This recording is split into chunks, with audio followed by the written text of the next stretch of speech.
L'histoire du projet à Rennes est une longue histoire parce qu'elle a démarré au début des années 90, quand le maire s'est aperçu que les femmes cadres de la ville ne pouvaient accéder aux fonctions de direction, qu'elles restaient toujours en dessous le plafond de verre. Et il a décidé d'entreprendre une grande politique d'égalité qui a démarré vers la fin, vers 95 à peu près, qui a eu le soutien d'un projet NO entre 98 et 2002 et qui a porté sur des outils classiques comme la formation, amélioration des conditions de travail et principalement pour le personnel de la ville qui était dans les catégories les plus défavorisées, donc les femmes. Et à l'issue de ce programme en 2002, on s'est rendu compte que les inégalités s'étaient effectivement un petit peu réduites, mais qu'elles demeuraient quand même importantes. Et on est revenu à une conclusion d'une étude qui avait été faite au début des années 90 auprès des femmes cadres, où elles disaient que leur problème pour leur carrière, c'était le temps.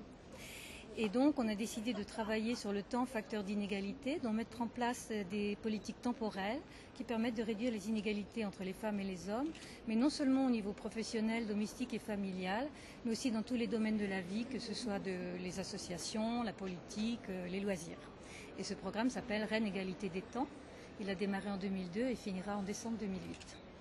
Alors les leçons apportées par le projet ont d'abord été à l'intérieur de l'administration municipale où tout le travail a été réorganisé de façon à faciliter l'articulation des temps, à supprimer les temps partiels dont les femmes étaient souvent victimes,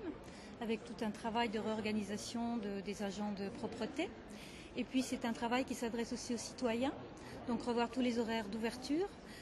essayer de faire en sorte que les activités de loisirs soient accessibles à tout le monde, avec par exemple des concerts entre midi et 1h sur l'heure des repas avec un sandwich fourni.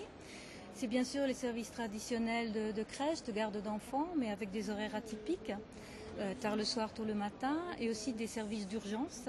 c'est-à-dire quand l'enfant est malade ou quand les parents ont un déplacement professionnel inattendu, que l'enfant puisse être quand même accueilli. C'est aussi regrouper des services dans un même lieu, ce qui évite aux personnes de se déplacer. Il y a une infinité d'actions dans la ville de Rennes, on ne peut pas toutes les évoquer ici.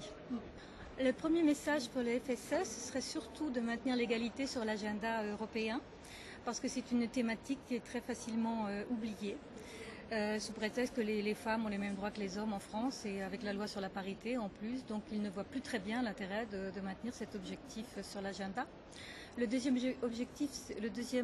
souhait, c'est de ne pas toujours changer de programme, d'essayer d'avoir une continuité dans les programmes. Et le troisième souhait, c'est de maintenir la transnationalité parce que ça apporte des choses dans des domaines que l'on n'attend pas.